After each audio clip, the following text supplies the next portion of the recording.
Welcome to episode 40 of Around the Board, recorded on April 21st, 2024. Well, as you can see by our costumes, we are preparing for May the 4th be with you. We're going to talk about that. We're also going to talk about some other cool stuff. As you may or may not know, Around the Board is about, board game topics, board game enthusiasts discussing those topics, other news. And we're going to start today's show off with the game Play Shelf Trade. It's a fan favorite. After that, we'll take a trip into a land of make-believe in Board Game Masterpiece Theater, followed by Hot or Not, and, of course, a new segment, again, this one called Insert Here. Here are your hosts, Daniel, move the blue piece, Connors, John, what do you mean there's no red, Theismann, Andy, I said I'd play mean, not green Barnett, and special guest, Rob, I didn't get to pick my color, Searing. Now, join us around the board. Trying to use the force power to move my meeple. It's not working. Didn't work. That is not the way. Well, in case you're wondering why we're dressed this way, the Hot or Not segment this time is going to feature none other than the Star Wars Unlimited collectible card game. Is that right, gentlemen? That's right. Thank you for the quick drop in. Oh, yes, that is correct. Thanks. But so what's everybody dressed as here? 'Cause I wanted to know if anybody could figure out who I am. Are you? I have my glasses off. No way, I don't. I can't see. Well, you know what? That robot from Buck Rogers, right? No. I'm not It's actually from, a Mandalorian, so I can take this Nope. off. It's from Empire Strikes Back. You're gonna have to help us out here. Lobot. There we go. Lobot. Thank you. We had a real fan out of amongst the four of us here. I was originally thinking Princess Leia, but Well, You know what? I look better with the helmet on. Yes, you do. yeah. Well, I am Emperor Palpatine. Oh, very nice. Isn't that cool? Special That was really I cool. I got special effects. I really upped the game here. Yeah, you did. Just ignore the pillowcase on my head. Yeah. Well, and all right, ready for my costume? Oh, sure. Here we go. Oh, very nice. I mean, I can't read if I take the glasses off, I can't read. If you strike me down, I shall become more powerful than you could ever imagine. There we go. Ah, Very nice. Very nice. We want very that up? nice. That works. That works. No, And I've got- obviously, I am dressed as Jar Jar Binks. Obviously. Let's hear the voice. Missa thinking this is what Jar Jar Binks would sound like in Boba Fett's helmet. actually really good. It almost sounded a little bit like Meatwad there, a little. Hey, Frylock. Anyway, totally different Ooh, genre. Can our next episode be about Aqua Teen Hunger Force? Let's do That's it, man. a game. That's a What are you game gonna that we be? need to get. Who's going to be Carl? Chris has got to be Carl. All right. That's what you guys talk about that enough. Chris Okay. is Carl. This is the May the 4th episode. We're not talking about that. Chris is Carl. I think that's Yes. true. Rob, welcome to the show. Thanks Yes, for joining Rob, us, man. thank God. Rob, bring us away from this stuff. Tell us a little bit. Ladies and gentlemen, Rob Searing is here taking the place of Chris, who could not make it with us today. Rob, why don't you tell us a little bit about yourself and why you deserve to be on Around the Board? I don't deserve anything. Probably not. Or why? I know, what did you do to deserve this? Yeah, I lost. No. Yeah. No, I live locally here, and I game a lot with these guys. I consider them friends. I get to give $20 later. Yeah. But no, I was involved with the Dice Tower for about 15 years. This is the way. And did a bunch of their advertising, and then through that, I built as a result of that and my gaming, I built a company called Insert Here, which is all about board game inserts. I started that about 12 years ago. I was the second one on the scene, and now there's millions of them out there. Yeah. So, and then, So Yeah, you're doing the that one. long?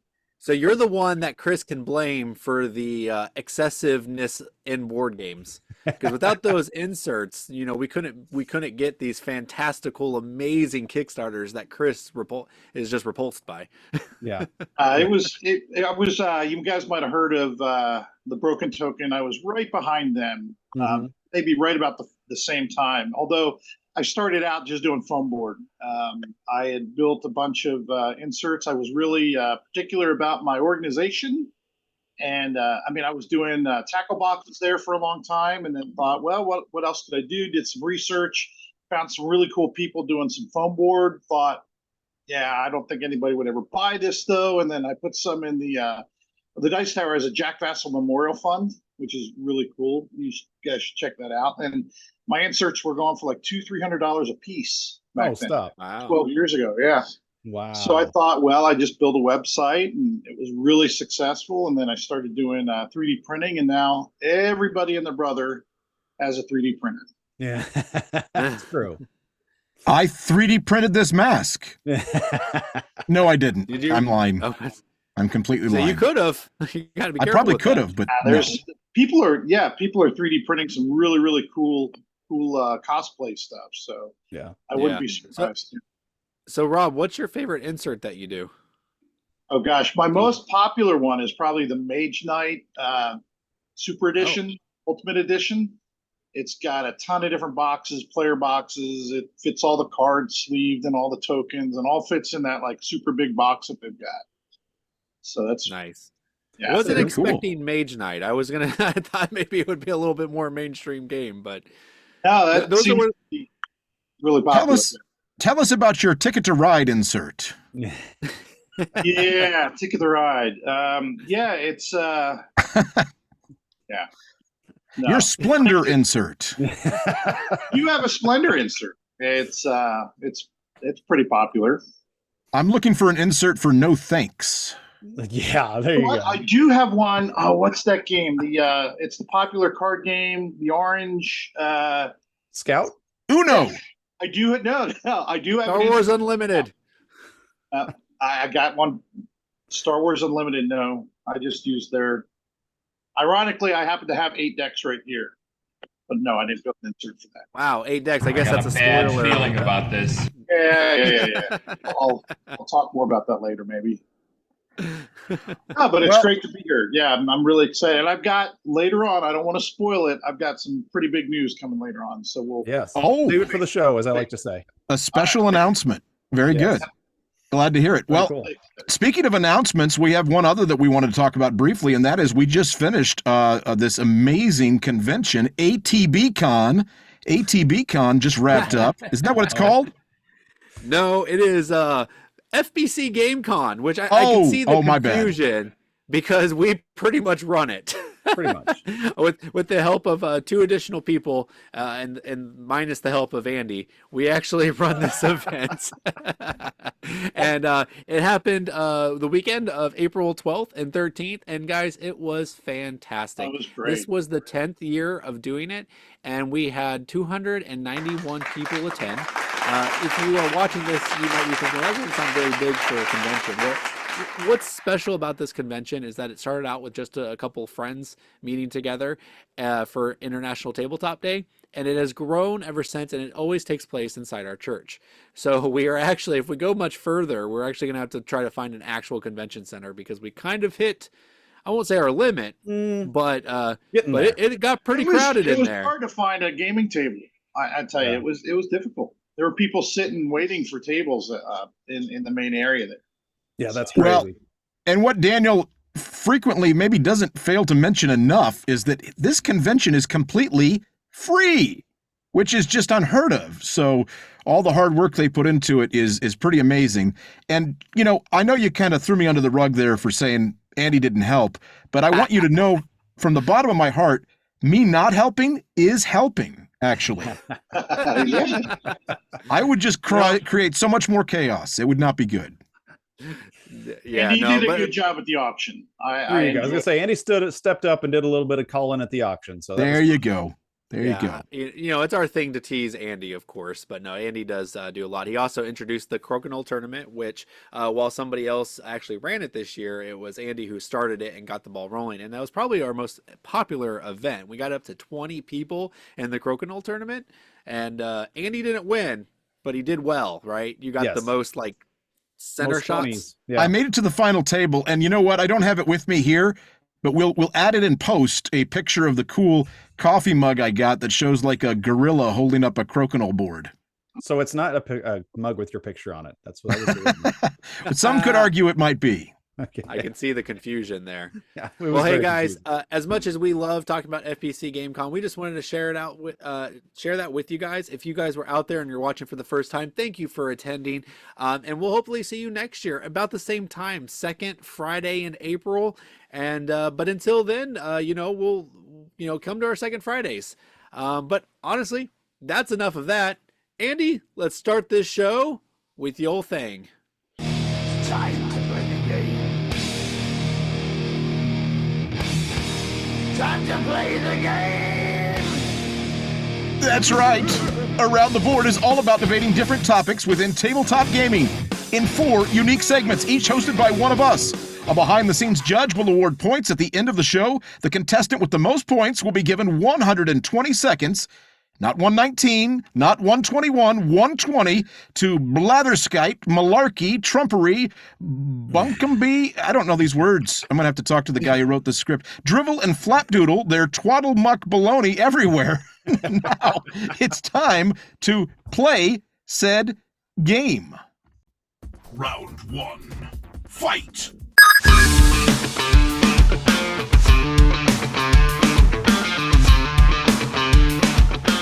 All right, round 1 comes to me for the ever popular Play Shelf Trade. And since it's the May the 4th be with you episode, we've chosen 3 popular Star Wars games. In this segment, we take 3 games and we decide which one we need to play right away. That one is too tempting to leave somewhere on the table. We got to play it. And so that's our play. Shelf, that's a good game. Don't need to play it right away, but it's going to come in handy. We're going to play that one a lot. That's going on the shelf. Trade is get that one out of here. Jettison that one on along the way. So it could be play shelf trade on some Star Wars games. I was trying to think of some Star Wars ways to call it. Yeah, something could be frozen in carbonite. Something could be what, I don't know. We'll play with that as we go. But the 3 games we have to decide on are Star Wars Rebellion, which, get me if I'm wrong, this is like a Twilight Imperium version of Star Wars, or Star Wars version of Twilight Imperium. It's a 2-player, but you're combating back and forth, trying to find bases that are hidden and stuff. Yeah. Thank you. Planet hopping adventure, correct? Yeah. Rebellion versus the Empire. Empire has to find the rebel base, and the rebels are basically what rebels would do. They're trying to be a pain in the side. They're trying to make this thing last longer while they win, correct? Then we also have Star Wars Outer Rim. Daniel would probably call this game more Star Wars adjacent than Star Wars. It has the Star Wars characters. It's a Euro with some pickup and delivery in it, and a little bit of light battling. But that's what it's been called. It's been called a thematic Euro. I think they compare it to Firefly more often, I think. Pick up and deliver. Isn't that a Euro? Isn't that a Euro mechanic? So I think that's why I say that. Anyway, you're a Euro mechanic. No, that's Guido that works on my car. He's the Euro mechanic. All right. But it does have really cool interaction between the different races that you find in Star Wars, correct? Like if you have Han Solo as your leader, he's automatically going to be on the out with the Hutts. All right. So don't go to Pizza Hut because you can't do that. But other ones like Boba Fett over here would be in really good with the Hutts. So there's your Star Wars Outer Rim. That's what that's like. It doesn't really take place in the Star Wars universe, but it has people from the Star Wars universe in it. It totally takes place in the Star Wars universe, you idiot. Oh, so there's a movie where they do all this stuff that they do in the Outer Rim? Ooh, you suck. No, it's not, is there? Thank you, Boba. Turn off. No, it's not based off an exact movie, but it's in the universe. They've got Tatooine in there. They've got the castle. Yes. They've got That's adjacent. That's That's it's not the Star Wars stuff adjacent. thrown in. Tatooine's in the main movies. John, this is a terrible job hosting this. Go to the next one. Star Wars: The Deck Building Game. This is a cool deck building game. What type of game is it? To me, it has a collectible card game feel, but with the deck building game, because you're battling the other player. You're in a fight against Empire versus the Rebels once again, but it's the Euro. It's the Euro because it's deck building. So there you go. Or is it a rondelle? Maybe it's a rondelle. John's more of a Spaceballs fan. Star Wars. Here's my play shelf trade. Just wait till you're on the docket here, Andy. All right. Star Wars Rebellion actually gets me wanting to play one of these kind of big, huge, massive, fill the table kind of a games. I mean, this sounds pretty cool. And so Star Wars, Twilight Imperium, no interest. Is it just me that no interest because it's the made up fantasy theme? I know Chris in here. the IP makes me want to play it. There's no other reason I would want to play Star Wars Rebellion. But when you're seeing, this is why I say it's more Star Wars adjacent, Andy. If you can shut up for 2 seconds, and listen to me. In Star Wars Rebellion, you can actually do things that you're doing in the movies or not do them. It's like, it's up to you. Do I want to send Luke Skywalker off to become a Jedi or not? Maybe I don't want to lose him for however long it's going to take. So you can like change what happens in the movies, or you can follow the script of the movie. So that's what sounds really cool about Star Wars Rebellion. That's my play. That sounds really cool. Star Wars Outer Rim. That's the one that I'm leaving on the shelf. Maybe because I don't know what's going on in it. Maybe that's true. But it just sounds like it's a game that can be any theme that they put Star Wars on, and it's not going to have the same feel as Rebellion to me. I think Rebellion is the one. It's like you're playing the movies, you know. That's not what I get from Outer Rim. It sounds like it's the characters from the movies doing something else. So that one's going to be my trade. On the shelf, that the Star Wars deck building game sounds like a blast, and that the whole thing about taking the deck building game and adding some combat to it, that I think that's really cool too. So that's going to be my on the shelf. That's one people are going to play a lot. Rebellion I would probably play once because that's a huge long game. It probably wouldn't get played much. And then Hasta La Vista to Outer Rim. Rob Searing, enlighten us, Rob. You've probably played all these games many times. So tell us what you think about it. I'm ashamed about your review of Outer Rim. I mean, it's clearly you don't know a lick about Outer Rim.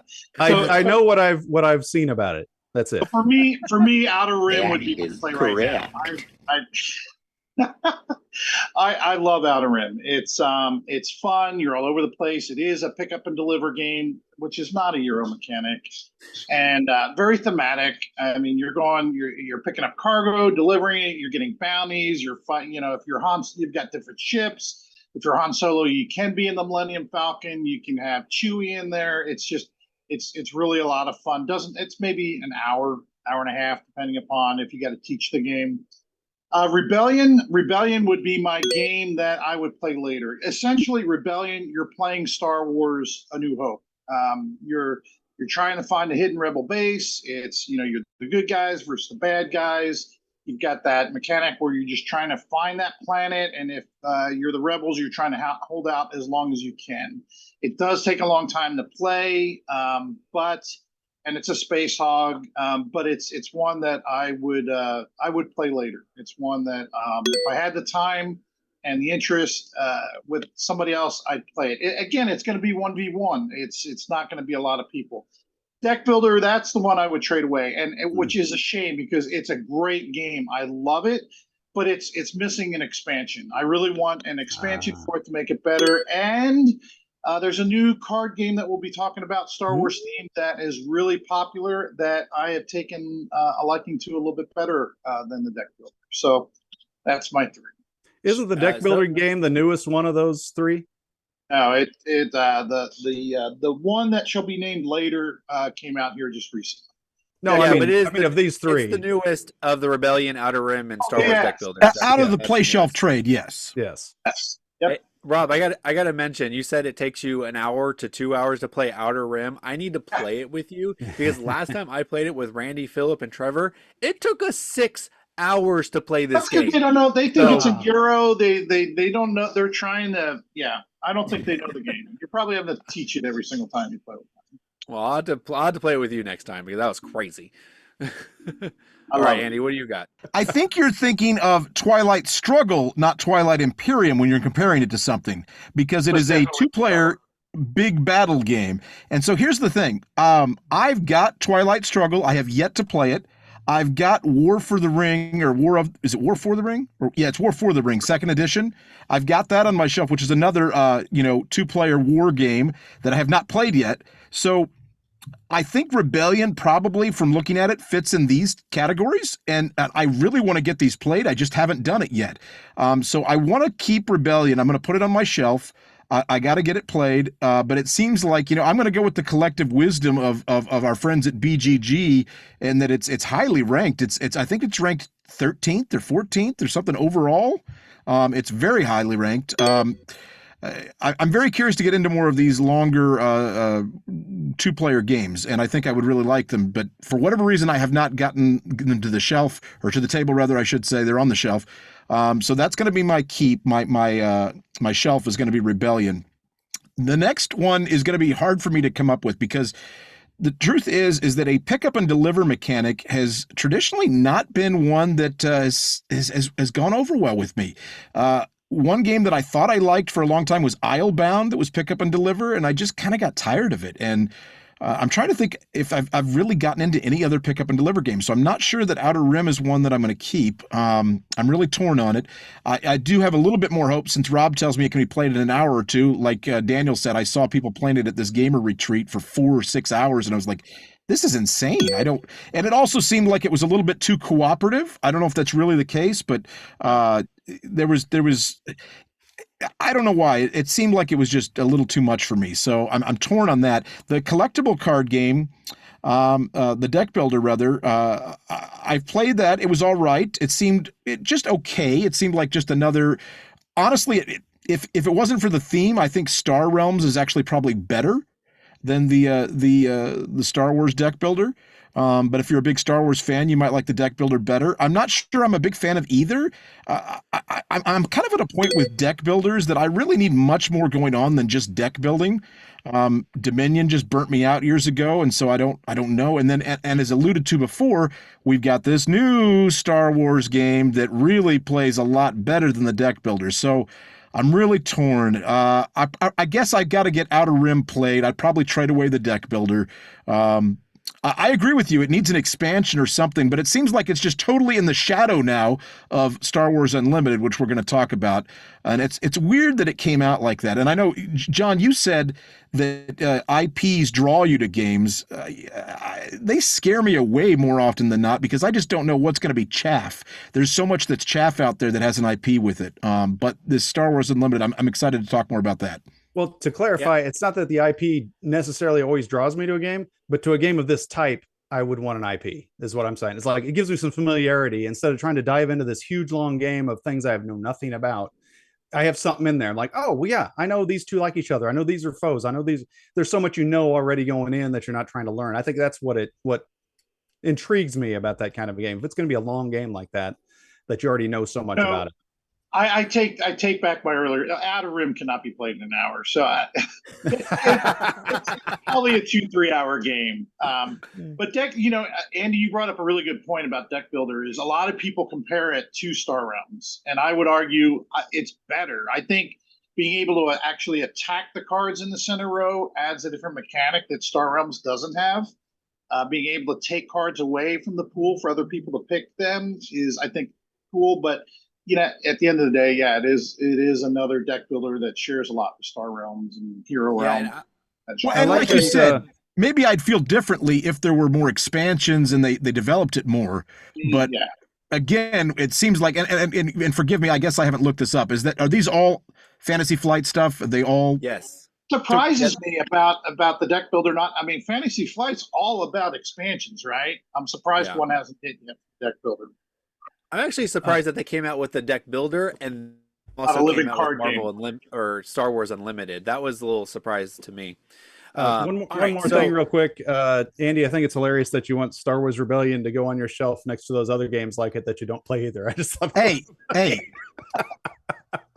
There's a part of me that, like our friend Chris, also realizes the value in a very popular game that's worth a lot of money. And I believe Rebellion is probably worth the most out of all those games. So there you go. True. So that should have been another reason to trade it. Whatever. And that's enough of you guys. Okay. All right. So my trade is actually going to be Star Wars deck building game. And I'm going to trade that because I do enjoy deck builders, but Legendary is my favorite. So it would be hard for me to play anything past Legendary. But if I had to play something quicker and easier to get out, I'm going to play Shards of Infinity. This game is like Star Realms, and it has that attack the middle. But if you don't attack it, what you do is you recruit from the middle. So it is a way to take, it's like a one-time use from the middle, which really elevates that. And I think Star Wars deck building kind of does something along those lines. You attack the middle, so it has that. But this game is better in my opinion, and I don't really have a desire to play Star Wars deck building game. My shelf is going to be Outer Rim. I actually played it. It took us 6 hours, which was incredibly too long, but I really enjoyed what I was doing there. It really felt like I was in a Star Wars movie, John, because I was a bounty hunter. I was just going from one side of the galaxy to the other. I was avoiding the Imperials and trying to, cozy up to the Hutts. There's a lot of really cool things going in there, and you run into Luke Skywalker, and you run into Chewbacca, and you become friends with Darth Vader. That's just I missed like that movie, I guess. just like the movies. That's right. And then, so that's going to be my shelf. And my play is Rebellion. I played it one time with our friend Ben Mora, and it was during a Super Bowl party when I didn't used to care about Super Bowls because the Chiefs weren't winning. And we played it, and it was fun. I enjoyed it, but it didn't really scream at me to play it again. I like these area control conflict games. They're usually ones that I like playing. But for whatever reason, when I was done with that one, I didn't go, I need to play it again. But, 6 years changes a lot of things. So maybe I would like it more. So I do want to give it a play one more time to see if my opinions on it have changed at all. So there we go. Got a bad feeling about this. Yeah, I got a bad feeling. Hey, John. You know what? Wait. Hold on. And you know what they all share in common? They're all about Star Wars? Insert Here has an insert for all three of those games. Very nice. Nice. Now, That's cool. do you really need an insert for the deck building game? I get the other two, but Dude. Well, you know what? A lot of these card games don't account for people that like to sleeve them. So a lot of them will account for cards, but not sleeve cards. That makes sense. okay, Makes that's sense. fair. Cool. All right. Well, I think that wraps that up. Which game would you like to play shelf and trade out of those three? Star Wars Rebellion, Star Wars Outer Rim, Star Wars the deck building game. Let us know what you think in the comments below. Make sure you like and subscribe, and also let Andy know how you feel. And we'll join us in insulting John about his description of Outer Rim. In the there you go. That was Tell me hard. what movie that happened in, please. All right, now on to round two. Round 2. Fight!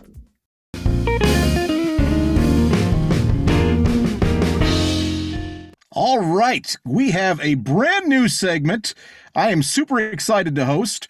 This is called Board Game Masterpiece Theater. And I'm actually going to lose the helmet for this. Hopefully I'm not lagging.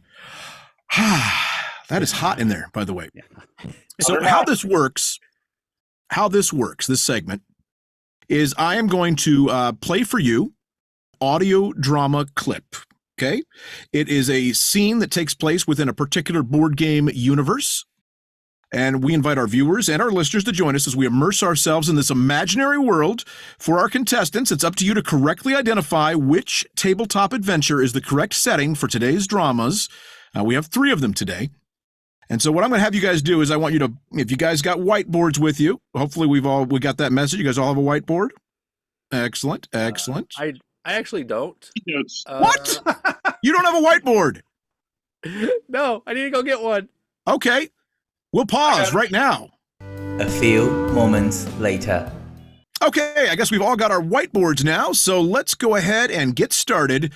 Our first of 3 in the Board Game Masterpiece Theater.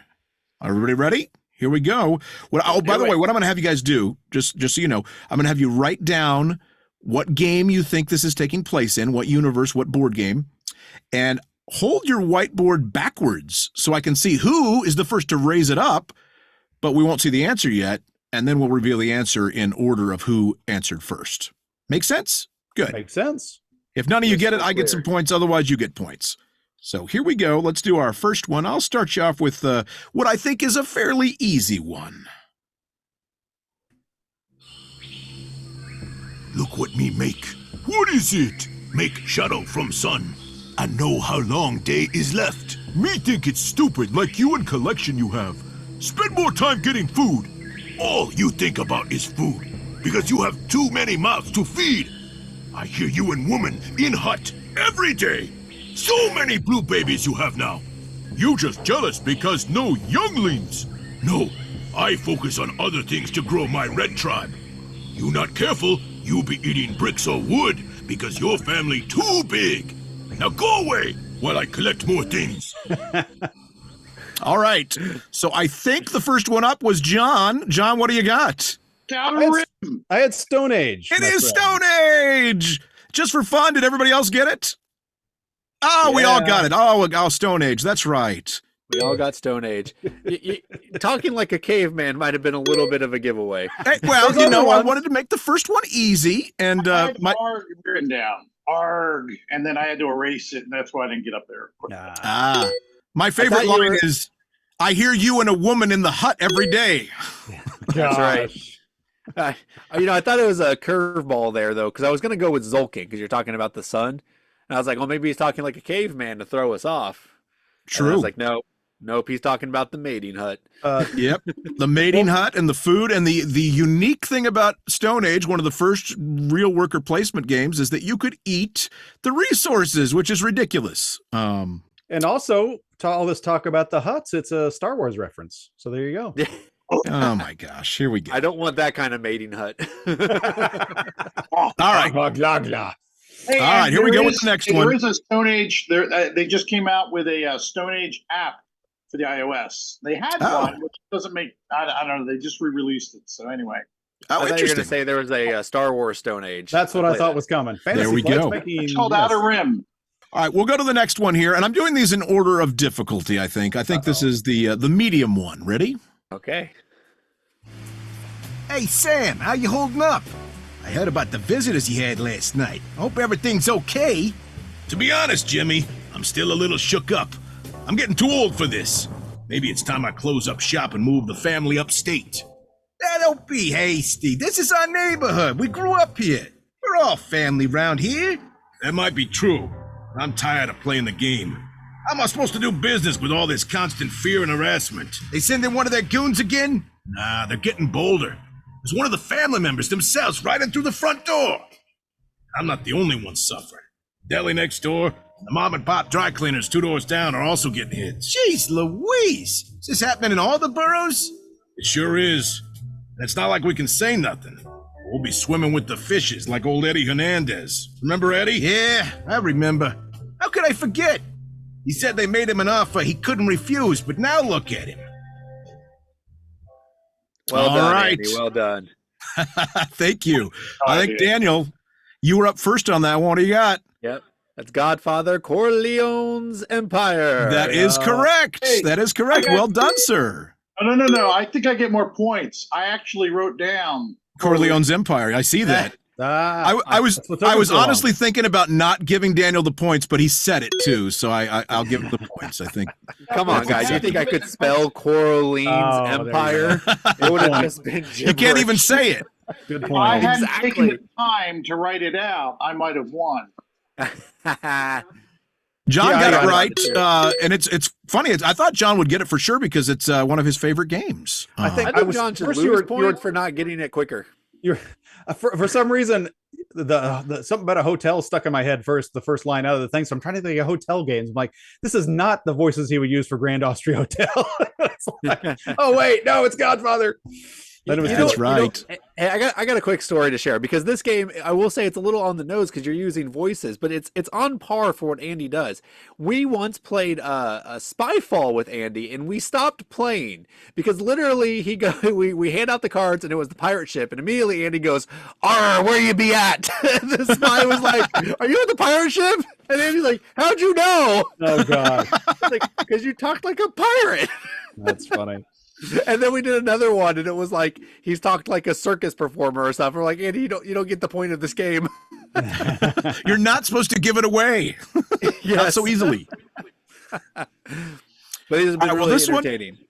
This one, so the fun thing about that one, for those of you that haven't played Godfather Corleone's Empire, is there's some Easter eggs in there. One is, you a lot of guys die and they end up swimming with the fishes in the Hudson Bay, or is it Hudson Bay or Hudson River.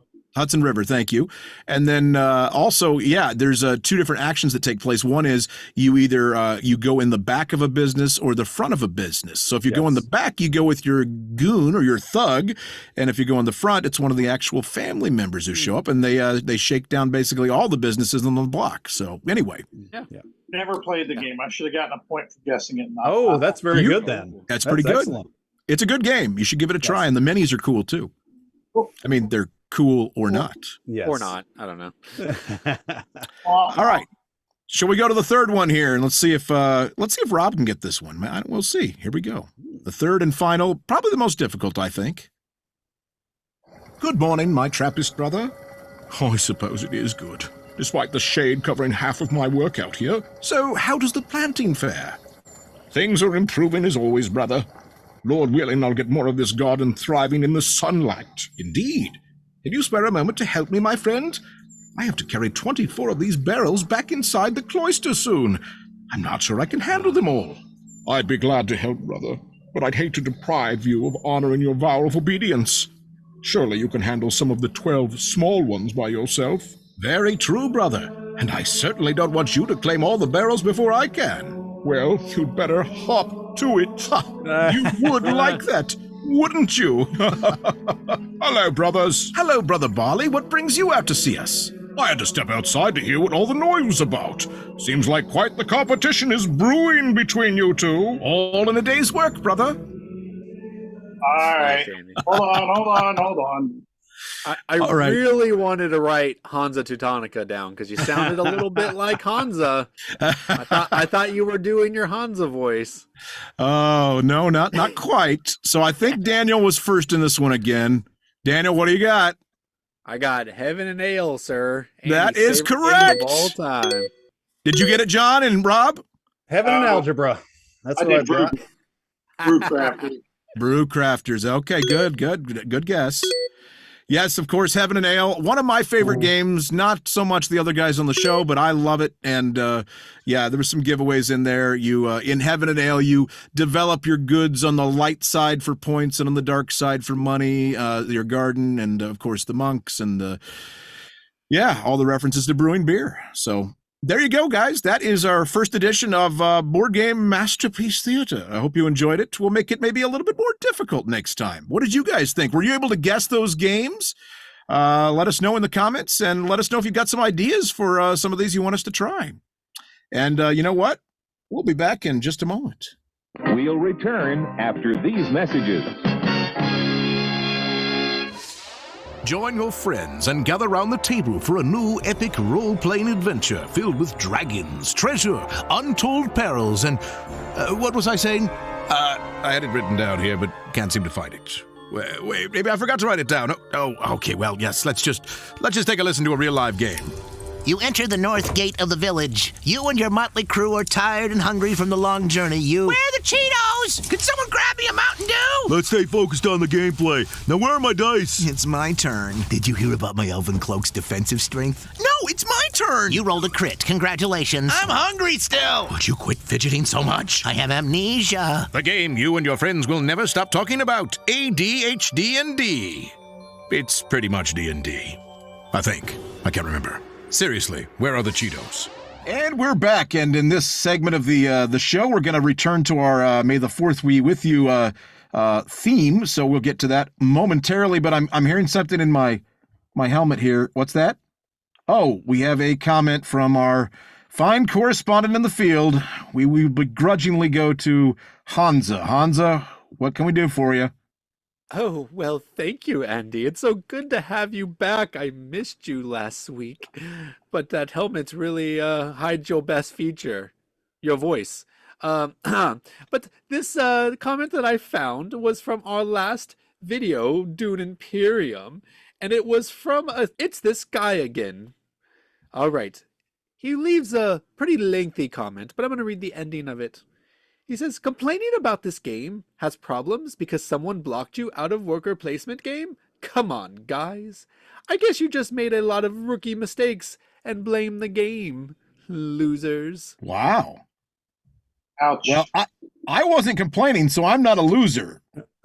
This one didn't even have the usual polite deer around the board. Man, they just went straight to the let's give it to them. So I'm not going to take it personal because I don't think I had a problem with it. I like the cutthroat nature, so I'm with them, you losers. yeah, I think it Well, was I think mostly Daniel they're referring to. Yeah, I it's wasn't- funny because he kept saying you guys, but it Yeah. was like literally he just countered every single thing that I said, which is fine. And I appreciate it. And I like the banter back and forth with our people. But Oh, listen, definitely. listen, I gotta defend the whole like you got blocked out of a worker placement game, cry me a river. It's like it's not that I got blocked, it's that I didn't have the cards the first time to play it. Then the second time I get blocked, and then the third time I don't have the cards again. It's like, that's not a feel-good moment. That Dune Imperium game has a bunch of not feel-good moments because of no fault of my own. That's the problem, sirs. Is life on Arrakis hard? How do you really feel? Go get swallowed by a sandworm, you pansy. Yeah. All right, let's get back to why people are really here, okay? Would you like to play a game? Shall we play a game? Okay, let's play the game. Round 3. Fight!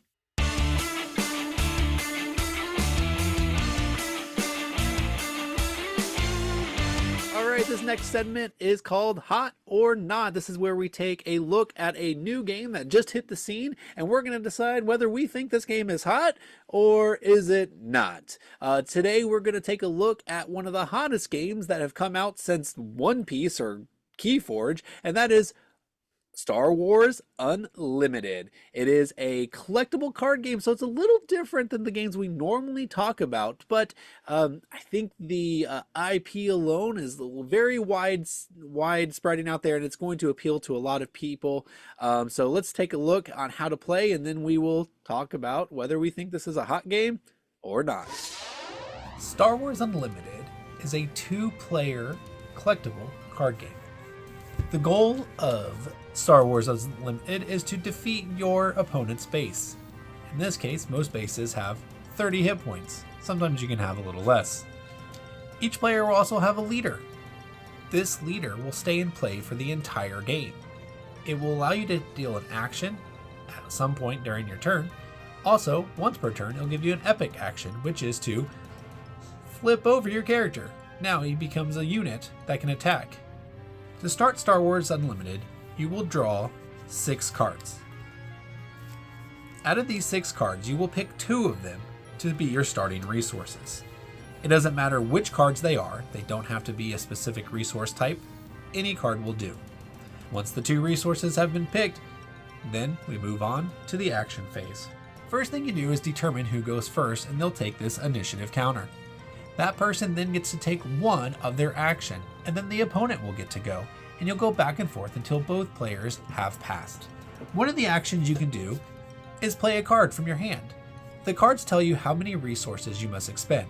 So if I have 2 resources in play, I can just exhaust those resources to play this card into my ground unit space. If I had a unit that was space unit, I could put them into my space arena.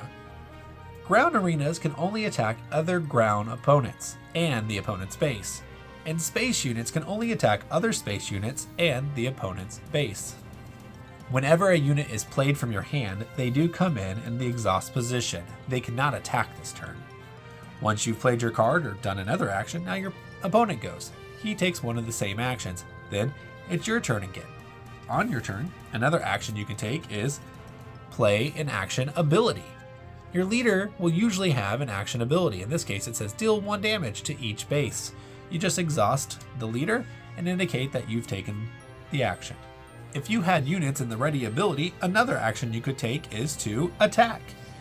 In this game, you can determine who you want to attack. You can attack one of the opponent's units, or you can attack their base.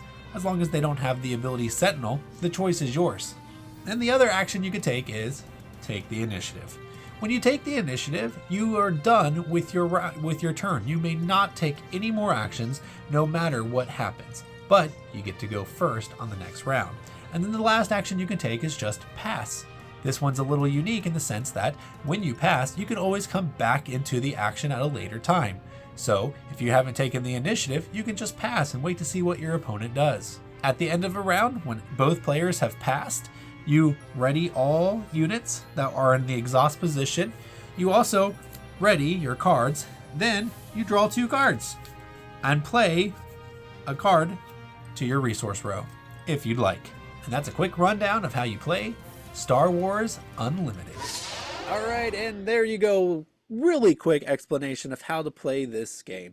I will say that it is not anything like groundbreaking and how to play. If you've played a living card game before, you probably figured out how to play this one pretty quick. But this game has some unique twist to it that I feel like really just allows it to shine. So one of the things that I really enjoy about this game is how the resources, like the mana essentially, if you've played Magic, come out. This game, you actually start off with 2 already in play, and then after the end of each round, both players get to add a 3rd one down. I think this is a very unique system for these collectible card games because it allows kind of an equal ramp up for the ability to play cards, and also kind of get you right into the action right away. Like on turn 1, you can play a card that has 2 energy, or turn 3, you can have a card, or turn 2, you can have a 3 energy. It kind of puts you ahead of the curve, which is an exciting thing to do in a collectible card game. Because I know some of these games like Magic, one of the hard things to get around is if you were mana dry, or if you just didn't have low cost cards, you can feel really quickly like you have nothing to do. So Star Wars Unlimited just feels very smooth,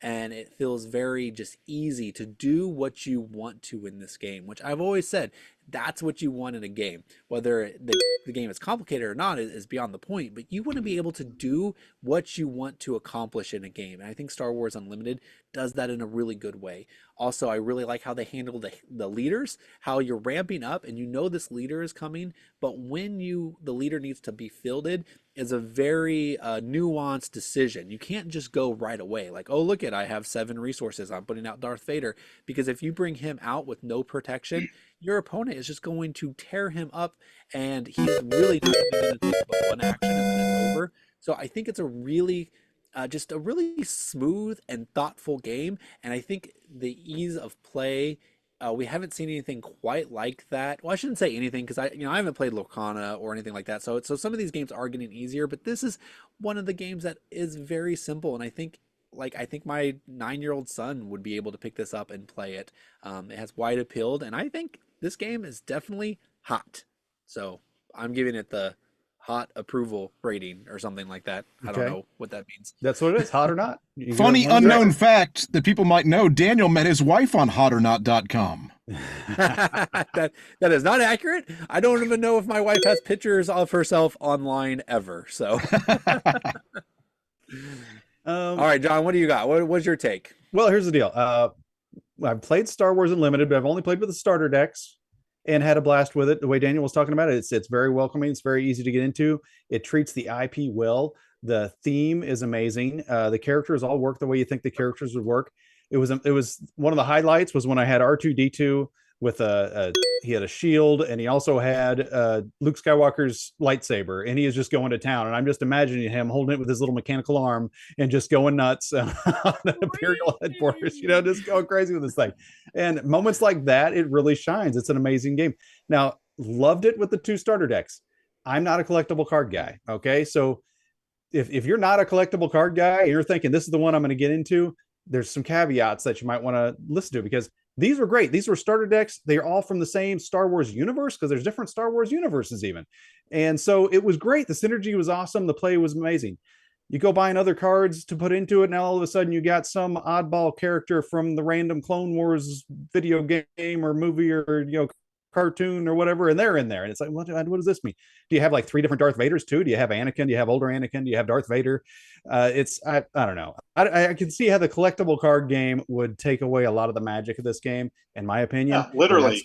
What I would like to see is, I would love to just see different decks. Like you just buy different decks and use the different decks instead of piecing them all together and then go. I don't know. If you're not a collectible card guy, it's probably not going to turn you into a collectible card guy. Is it a hot game? It's a hot game. Is it fun to play? It's fun to play. But the whole idea of doing the collectible card, which is what you're supposed to do, and if you don't do it, you're going to lose every time. So to me, it's hot, but that's the reason I'd rather play Star Wars the deck building game, I think, because you have 2 equally balanced players playing with an equally balanced deck, and you see who does better. So to me, it's hot, but not for me. And it's probably not for you if you're not into CCGs.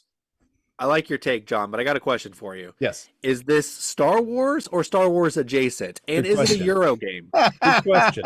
Good question. I was going to Hey, point out, it's funny that he said he likes the different multiple universes in the game, yet Outer Rim is not in the Star Wars. no, that's not what I said. There I is said- no other universes. There's no multiverse in the Star Wars universe. It's all the same universe. It's all canon. There we go. Okay, as Yes, the but host of the there's show, different. I What I'm want to saying hear is, John you're not going to respond. see. Okay, you're not going to see in the movies. You don't see the same everybody in Revenge of the Sith because it's a different timeline. So that makes it a different. They are in their own timeline. In this, it's going to mishmash everybody together, different places, timelines, all that. No, it's the just makes it same hokey. timeline. It's just a different point in the same timeline. Well, that's what Timeline I is mean. lean in, John. I think you're being obtuse, Andy, and this time I think it's what deliberate. John, I think what John doesn't want to see is he doesn't want a deck with young Anakin in it and Darth and old Vader. Anakin That and teen would ruin Anakin, it. and then wouldn't that be stupid? To me, that would be stupid. But Yeah, all right. Well, let's What do see you if got John against Hayden thinks- Christensen, aside from the fact that he can't act? and that all the movies stunk, and I don't really want to see anything from those movies. So there you go. Now What that- about Jar Jar? That's exactly. Mr. You Thinking, mean you're me? so stupid. If we want to see someone that really likes it, Rob, what do you think? What do I think? Well, I'll tell you what. If having 8 decks, it's hard to see with my background, but I've got 8 decks. So let me tell you, I got a ticket during Gen Con last year when they were demoing this game with me and a friend. We went and we demoed it, and I'll tell you what, I think they only had the starter decks at that point. They were dumbed down cards. They didn't have the full set out, and I didn't like it. I thought, what's really unique about it was you had these 3 different. You have a base. The whole object is to destroy the person's base, but then you've got this space campaign and you've got the ground campaign, and you've got all these different choices about what to attack. And at the end of the day, I thought, well, why not just throw everything at the base and destroy it and be done with it? I came out with it thinking it was not going to be a good game. Well, was I wrong? I got a bunch of booster packs. I got the enough to make 8 decks out of it. Sold all of my Star Wars, sold all of my Magic collection to pump into the thing. It's I really like it, and what do I like about it? You've got it's very similar to Destiny, right? You're not. It's not like Magic where you're playing all of your resources, you're tapping all your mana and doing all of your turns in all of your actions in a single turn. You're taking turns through a round, right? So they've got this really cool mechanic with the the initiative token. Who's going to go first the next round, and do I want to play that extra action this turn, or do I want to claim initiative so that I can take that first turn next time and take that card out that he's got? Do I want to spend the resources and bring this space card out, or do I want that initiative? Or it's really neat in my mind with the taking the different, I play a card or I take an action, you take an action, I take an action, you take an action, and one of those actions is claiming the first player token, claiming that initiative. So I think it adds a lot of choices. Although I'll tell you what, I do agree with Daniel that it's easy, but I'll tell you what, I think that's only because it's the first set, right? I think once you get all these different keywords and multiple expansions, it's going to run into that. I think Magic was real easy when it first came out, and now you need a dictionary on knowing all the different keywords, right? So it is easy for now, but I think give it time and it'll be as complex as the rest of them. But for me, I get that. And it could have more complexity. That is a trope of these games, is they kind of keep building and building and building. But the frame of this, I just feel like is just very smooth and very clean. And like you get a game like Keyforge, who came out and it had a lot built in already, or Netrunner, which I know that's not a collectible game, but like there was a lot of complexity to there. So the root of this is just very smooth and neat, and I think that's going to be able to give it a foundation to build on and keep it relatively from going insane. No, it's definitely a hot game for me. And the new expansion I think is coming out. By the time this airs, it'll be probably coming out fairly soon. So I think it's adding a bunch of Mandalorian stuff. I think Grogu's a card in it. I heard that Grogu's 0 strength, but it can like tap all your cards and very thematic. And anyway, I'm really looking forward to it. And what Nice. Maybe Andy as the Mandalorian will be in that set too. So Maybe. All right, Andy, what do you got? Well, this is Boba Fett, not the Mandalorian. So just to clear that up.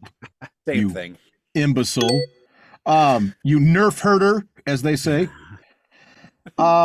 So here's the thing. I have traditionally not gotten into these types of games, and there's a few reasons for that. One, I know they can be a money pit. They really can. I almost don't like the sub economy that comes about because of these things too, where cards are rare and so you can sell them. I know that's a whole thing and people are really into that. I've never gone down that path, and maybe I'm tempted to finally do that because I did enjoy playing this. The only game similar to this I've ever played, and I'm going to give a plug for it because I'm a shameless attention person, was Challengers. And that is, I played the game online, Eternal by Direwolf, which I did a bunch of the voice work for. I did a bunch of the characters. So when I did that a few years ago, I was like, I'm going to get into this kind of game. And I loved playing Eternal. But what drove me away from playing Eternal after a while is they just kept growing the universe and growing it with different cards, like you said, with Magic. And suddenly you've got to have a thesaurus to know all the different stuff. And I'm a little worried that if I get into this, I'm going to run into the same thing eventually, and I'm just going to be like, oh, this is just too much at this point. I can't keep track. It takes too much of my time to devote to it. But at the same time, I'm very tempted. I'm very tempted, mostly because my kids are so into Star Wars. This is actually my son's helmet here. And I know he would get into it. He demoed it. He loved it. And so I may go ahead and bite the bullet and get into it. I did enjoy playing it. But I'm wary at the same time. So is it hot? Yes, it's hot. But is it for me? I don't know. I may just have to give in to the dark side. You talk about a lot of sub markets there, Andy. If you're looking for a couple Darth Vaders or Boba Fett cards, I've got some to sell. Yeah. All right. All right, guys. Well, there you go. A very untraditional game that we got to take a look at, and that was Star Wars Unlimited. I love that we got two perspectives, me and Rob, who actually really enjoy collectible games. Rob, who I think probably is into them even more than me, and then two really noobs to the whole thing. I got to admit, it was pretty funny watching John and Andy try to figure the game out on the first game. And after they were done, I was like, you guys got to play one more time because I don't know what just happened, but you didn't play this game. I was giving them a little bit of a hard time, but no. Let us know if you got a chance to play it. Is this game going to be one that is going to finally get you to pull the trigger on entering a collectible card game, or is this just like all the others and you have no interest in it? Or are you like Rob, where this is the best game, collectible card games you've played, and you're willing to forego everything else to play this one? Oh, I forgot one thing. One thing, Daniel. An unpopular opinion apparently that I have, and I thought the artwork was Oh, I do agree with you there. I do agree with you there. The artwork is a lot less to be desired. So yeah, spot on. Yeah, it's a good comment. I thought it was the artwork. I thought it was very reminiscent of the classic Star Wars comic books, so I liked it a lot. Yeah, I like it's interesting. That has that comic book feel to it, and to me, it just was spot on. I would hate it if they would have used movie stills. That would have ruined that'd the have been terrible. Thing. Yeah, I wanted to see them go terraforming Mars style and just get some clip art. Just some clip art. Some public domain photos. Yeah. Random pictures of things. Yeah. No, or stock photos. Yeah, it seems like the art you either love or hate it, and I don't know. It just felt a little bit to me. And honestly, the other thing is, I understand they're going to be making a lot of this stuff, but it felt like the components were pretty chintzy. Yeah, the components, components and even the card quality, the card stock didn't feel like I don't know. So they do have, and this you can't find any of this stuff anywhere. That's I think Andy, you were saying you're trying to find some packs and couldn't find anywhere in like a 100-mile radius. They did come out with the GameGenic tokens that are like really, really cool. But you got to buy them. You know, the little tokens that came with the game with the starter tech, chintzy. But they do have this really neat upgraded pack that you can spend money on, and that's really hard to get. That is really, really cool. But the card quality, I agree with you. It could have been a little better. All right. Well, that's enough of that. That's right. So let us know what you think, and let's move on to round 4. Round 4? Fight! All right, guys. I tell you what, I've been on a lot of different shows, and not once have I had the opportunity to break something really, really exciting with Insert Here. I mean, this is probably the biggest news I've ever had to release. I'm really. Hey, Rob, hold on. I'm getting a message. It's from the producer. Glad to see you got my message. Here is your random task. Science fiction in board gaming has been around since Stargard and before. Show me how the genre has improved. Present the best science fiction game in your collection. Random task.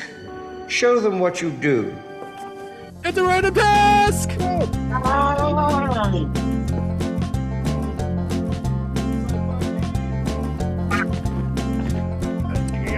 got it. I got the winning rat cheer. I'm back. I got mine, suckers. Same. Y'all are going down. All right, Rob. You need to start it off here. What game did you get? And then we also got to mention that we're going to present these games, and at the end, our producer is going to rate on which one of these is his favorite, which he will get 3 points, second favorite 2, and least favorite 1, and then the one of us won't get any points at all. Usually the person who doesn't have a sci-fi game, which is usually me. But this time I do, I promise. All right. Well, as upset as I was to break into my message, mine's actually a tie. And it was a very hard tie to break. But these are actually two of my favorite games in my collection for a particular reason. The first one, Defenders of the Realm. Can you see that? You keep disappearing. You keep disappearing. Defenders of the Realm and, the second one, Mice and Mystics. Mice and Mystics. Okay. Two very popular sci-fi fantasy games. I was going to say. This sounds more like fantasy than sci-fi. Well, if you were to get a book on either one of those games, what section would you go to in Barnes and Noble? Fantasy. No, there's no fantasy section in base. No, seriously. A lot of this is not just for the mechanics and the game itself, but for the family time that it's provided. Mice and Mystics has given me Mice and Mystics. It's a dungeon crawl with mice that are mystics. So you're playing like itty bitty mice and rats, and you're battling spiders and all sorts of tiny little creatures on a it's a dungeon crawl. It's a card game based dungeon crawl by one of my favorite designers, Jerry Hawthorne. It's from Plaid Hat Games. He's designed a lot of these games, some expansions to that. Down with Tales, I think, is another one. He did a really cool not space game, but flight game, kind of like Memoir 44, I think, called Tail Feathers, all in this universe. And it's something that got me bonding with my children. Two of them that are now in college. And was the story-driven aspect of it is really neat. The mechanics are really cool. Again, you're going into the dungeon. There's so many different chapters to the game. Artwork's really fantastic. Defenders of the Realm was another one that it was cooperative, and it's a big popular game around our house, or cooperative games, and it's very reminiscent to Pandemic. It's you're popping little things on the board, but instead of diseases, there are dragons and miniature, different hobgoblins and creatures, and they're all coming and marching forth into the center city to destroy it. And if they all get there, then the game's over. And so you've got different powers, and you're leveling up your character, and you're going around and destroying the different monsters, and it's you're battling it, so you're not just going through and removing cubes, but you're rolling dice, and it adds a new mechanic to that, and that I think is really good, and again was something that got my family and my kids to the table enjoying it. So both two games, they're kind of tied, and mainly because of the family interaction. Rob, I gotta say, hold on, I gotta say this. No, I gotta go. You have kept the spirit of Random Task alive and well, but you have trumped all of us, because not only is your games not sci-fi, you picked two games that are not sci-fi. Again, they're sci-fi fantasy. There is no fantasy section at Barnes and Noble. It's sci-fi. So listen, sci-fi and there's fantasy sci-fi. Hey, Rob. Rob, did all you say the guy that made Mice and Mystics? You said he made another game, and you said it was or was not a space game? It was not. Oh, that's too bad, because if it was, that would have been a good one to put in this category. But that's too bad. All right, Andy, go ahead and interrupt. What do you got? Okay, here's the deal, Rob. I was willing to give you a pass because you're new to the show here, and you picked the wrong category. Then you took 2 games, and I'm like, okay, I'm a graceful guy, but you struck out, my friend. You struck out when you said you liked cooperatives, and you compared it to Pandemic, which is the most trash-based game ever. So you have lost Pandemic. You have lost all respect from me, sir, and I have spoken. All right. Anyway, that is not the way. I want to do a little behind the scenes here. So Rob, in his fairness, he goes, when we talked about this, he goes, "Hey, so sci-fi, what do you mean by that exactly?" And I said, "Save it for the show, John or Rob." And I knew immediately the direction Rob was going to go. So Rob, I appreciate your good spirit because I knew you were going this direction, and I chose not to correct you. Well, the only other thing would have been picking a Star Wars game, and we've talked about them all. So well, my favorite games are. I beg to differ. I beg to differ. Who the heck would pick a Star Wars themed game? As their favorite game, sci-fi game. I mean, you kind of chintzy to do that. All right, we'll find out. Let's find out. Let's go to me now. It's my turn, Rob. That's right. All right, bring the Boba Fett. No, Boba Fett's not a Mandalorian. Bring me on the screen. That's right. Okay. So here's the deal. I will correct you immediately. There are great sci-fi games that are not Star Wars games, and I picked one. I could have picked many. I could have picked Race for the Galaxy is a great game that I've played for years. I could have picked Eclipse, which is a fantastic game. Some people call it Twilight Imperium Light, Twilight Imperium. I could have picked any of those, but what I chose to pick is a lesser-known one somewhat from a great game designer, and that would be Vladimir Suchy of fame from Last Will and Prodigal's Clubs and Underwater Cities, but I picked Pulsar 2849. If you haven't played Pulsar 2849, you are missing out. It is a fantastic game. It's got a little bit of everything in it. It's got a little bit of exploration. It's got a little bit of unlocking different achievements and many different paths to victory. It's really a fine game. And that is one of my top sci-fi games in my collection, Pulsar 2849. It is not Star Wars, and it is sci-fi. Do me a favor, pull the game up again real quick. I want to show you something. 2 things. Up a little higher. See that seal of excellence? Guess who designed that? Well, I actually created that seal. It's kind of cool to see that when you go into a store. Very good. Completely unrelated, but I also know somebody that has a really cool insert for that game. Okay. That'd be awesome. I don't know what's kept me from playing Pulsar 2849 because it looks like a really good game. Doesn't it have dice placement? Is that what it is? Yeah. Yes, you do have that element. Yeah, I always love dice placement games, so I don't know why I haven't gotten that played. You got to give it a try, and it's a cool board too because it's this big round board. It is a bit of a table hog, but it's a fun looking board. Okay, all right, cool. Yeah, you probably never played it because it's completely themeless, John. You would hate it. That's probably what it is. Culture. It is not themeless. You have pulsars. Right. What is a pulsar? Look it up in your science book. Game. That game could be called, like, I don't know, Trading in the Mediterranean. It would be the exact same mechanics. So whatever. Pulsar 2499 is just trading in the Mediterranean in space. Okay. Daniel, what do you got? It's a game that's not trading in the Mediterranean in space, but it is instead reflects one of the greatest science fiction IPs ever. And I'm not talking about Lord of the Rings, Rob. I'm talking about Battlestar Galactica. That's right.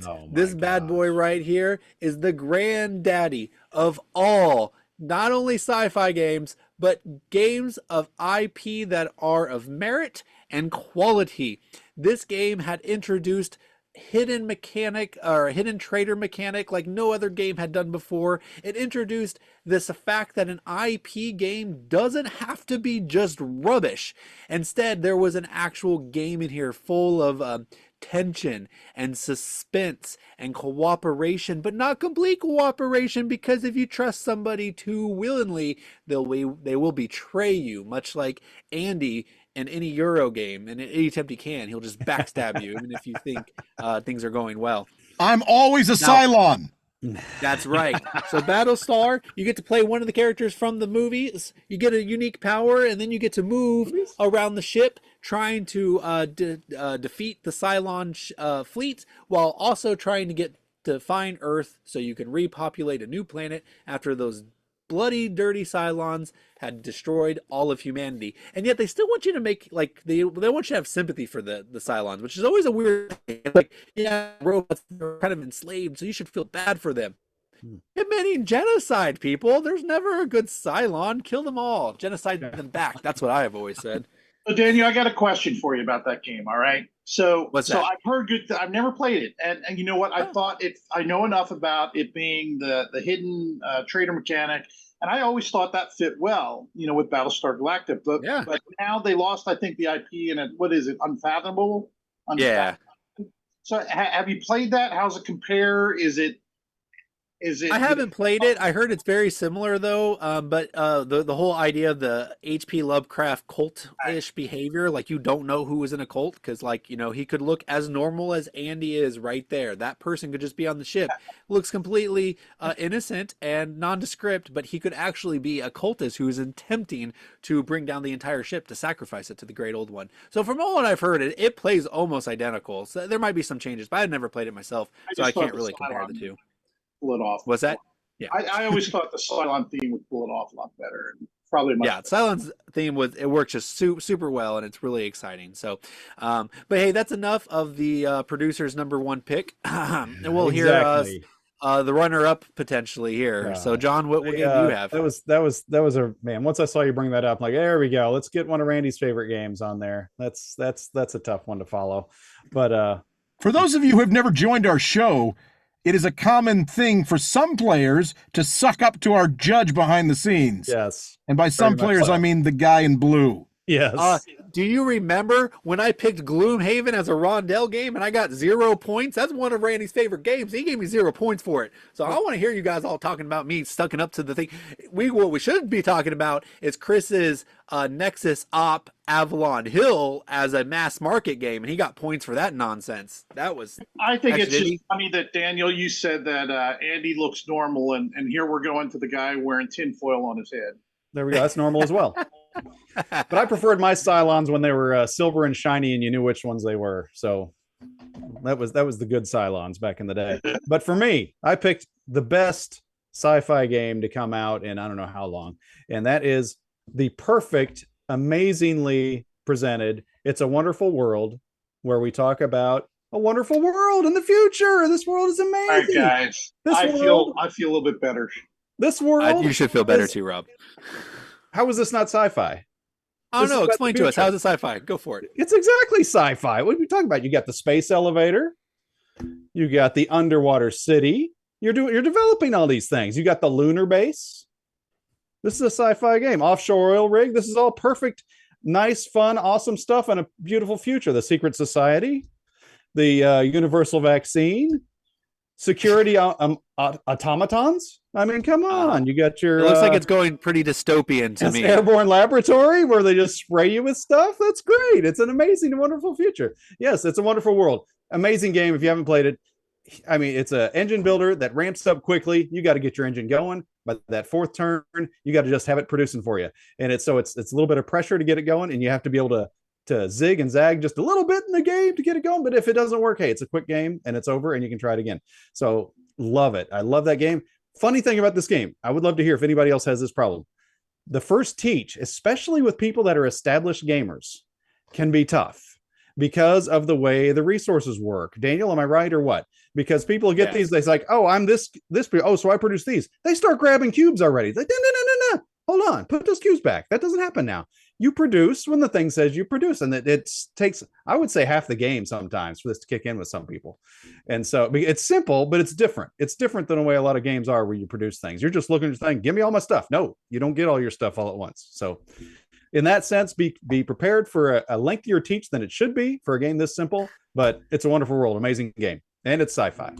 So I'm going to have to agree with Rob here and Daniel a little bit. This seems science-y, but it doesn't necessarily seem fictional. Oh, I mean, because we have underwater cities. Well, okay, but I gotcha. When I think of fiction, I think of something really ridiculous. We have lunar bases. That's right. And a space elevator where you can just take it to the moon. You're right. I'm sorry. 6 cards out of what? 800 cards in the game? No, that's just the ones I picked out. Every one of them. Yeah, I know. I just grabbed them randomly. Okay. There's nothing in this game that we actually have except for like an oil rig. Is there a Louis Armstrong card in that game? What's that? Why? Because he's on the moon? No, it's a wonderful world. Oh, I thought you. Hey, Andy, good. I got good news for you. I think your number 2 is in the bag. The real question is going to be who's going to get 1, Rob or get number 3, Rob or John. It's going to be a tough Whatever. one. Let's see what Randy says. Guys. All right, well, let's hold up our game. That's what we do. We hold up the game that we have, and we're going to listen to our producer, and he's going to tell us, Producer Randy, who got the 3rd best game? 3rd place, Daniel. Wow. You don't know. I'm convinced that he does this to me on purpose. Dang it. Sucker! All right, Randy. Who's got number 2? 2nd place, John. John at number 2. All right. That'll work. It's not even sci-fi. It is. How is that not sci-fi? And number 1? 1st place, Andy. That's right. My themeless Euro wins again. You seriously picked a themeless Euro after the biggest. I mean, I would pick Rob's game over Andy's game. Andy's game could have been anything. It could have been fantasy. It could have been modern times. It could have been anything. Dude, my game is I'm awesome. outraged. I am outraged. You race your ship through the galaxy. You start pulsars. You do all these cool things, man. It's great. Rob, I really was rooting for you. I thought you had it in the bag after these two. I went right to Board Game Geek to look up these definitions of these games, and I'm disappointed. Yep, I'm disappointed for you, Rob. Disappointed in Board Game Geek? No, I see what he did there. He's disappointed. Oh, I don't understand what that meant. Me either. All right, guys. Whatever. Rob, I know you had a big announcement, but I'm sorry we ran out of time, and we got to just end this show and get straight to the who won. And despite the actual atrocity of me losing to Battlestar Galactica to Pulsar 25,926, whatever nonsense it is, despite that, I still came in first, with John as a close second, Andy falling behind, and Rob unfortunately didn't fare very well in the board game theater. So, and also doesn't know what sci-fi is. So, but because Rob is the guest of honor, instead of me taking my 2 minutes to continue my ranting about how horrible of a producer Randy is, I am going to give it to Rob. Rob, please take it away and let us know what's on top of your mind. Any hot takes you have or anything you just need to get off your chest. Go for it. All right, guys. What's on my mind? Well, you know what? I think the biggest thing on my mind was just a wonderful time I had just a couple weeks ago or 1 week or 2 weeks ago at FBC Con. That was a fantastic time. I know last year I came mainly for the auction. It was kind of a last minute thing, but this year I hung around, got to spend some time with some friends. I did have some things in the auction, but mainly got to play some board games. I got to play Star Wars Unlimited with my son. He's really into it. We've been playing a lot of that. We were playing Magic, but now he's built a Princess Leia deck that kicks my Darth Vader deck's butt. She's doing really good. Been really into Dune. Dune 2 came out not that long ago, and made me, I've seen the original '84 movie. I've seen now the sci-fi series, both the original Dune, and they've got that Children of Dune 3-parter. And now, having just seen Dune 2, I started reading the books, and I'm on, I think, the 3rd or 4th book of that series, and came back to play Dune Imperium Uprising. I know that, and Arnak were both, those two games that were all about worker placement, deck building, and I kind of had put Dune in the back shelf, because I thought it was more about conflict. And finally, they have an app for it that came out on the iPad, and I started playing that. I'm like, man, I was kicking myself for not having played that. The conflict is just so minor in that, and so I really have been enjoying. I've been on this Dune kick, and actually, I came out with an insert for Dune Uprising. So which kind of gets into my inserts. That's something that always keeps me busy. Insert Here. We've got insert organizers for, over 500 different board games. And I probably won't have it at the time this releases, but we just gave away, I think, a copy of Daybreak in the insert. I think we were giving away a couple different games. There were like 3 or 4 different games that I had a giveaway going on, a contest, a big coupon. And so the inserts have been keeping me busy, and having kids in college, just getting more time to play games with the other ones that have been going. So yeah, that's about it. The Insert Here, Dune, making inserts, and gaming with these guys too. I'm really enjoying the times that we get to get together and play games. So well, thanks, Rob. Sure appreciate you sharing some about your life, and we loved having you on the show. It was a blast, man. Yes, thanks for filling in. Yeah, it was great. Thanks for the job, you guys. And you guys did a wonderful job. Well, 3 of you did a really good job on the FBC Con. It was a really, really good time. Yeah, thank you, Rob. All right, guys, well, let's finish this out with the way we always do, and that's with birthdays. So I'm going to start it off with the 4-year-old Nidavellir. In 2020, this game of upgrading your chips to get more victory points so that you can get cards out on the display. A very unique game, but anyways, 4 years old, Nidavellir. I guess I'm going to say happy birthday to Sagrada. I'm not sure why I got Sagrada. Sagrada's got these clear dice. You roll them, you put them on a board. Have fun. 2017 is when it came out, 7 long years ago. Sagrada. What do you got? All right, coming up shortly behind that, we've got Lord of the Rings, the living card game. Talking about living card games here.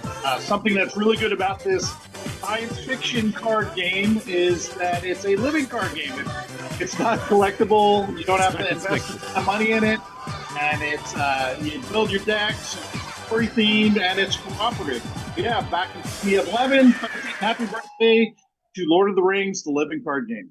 And finally, last but not least, Stone Age, one of the original worker placement games, was born on this month in 2008. So let's hear it for Stone Age. Let's all eat a brick in celebration. Birthday brick. A birthday brick. All right, guys. Well, thank you so much. This was a fun time. Rob, once again, thank you so much for joining us. And Andy, go ahead and take us out.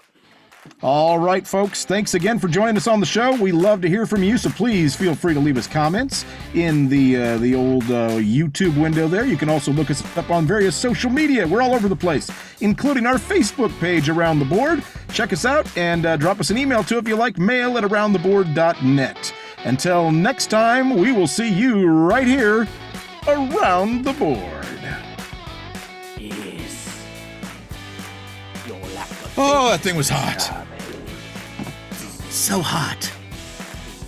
Ooh, sweaty. I'm glad Randy understood that It's a Wonderful World is a sci-fi game. I don't know what else you would call it. I thought it was a jazz game about Louis Armstrong.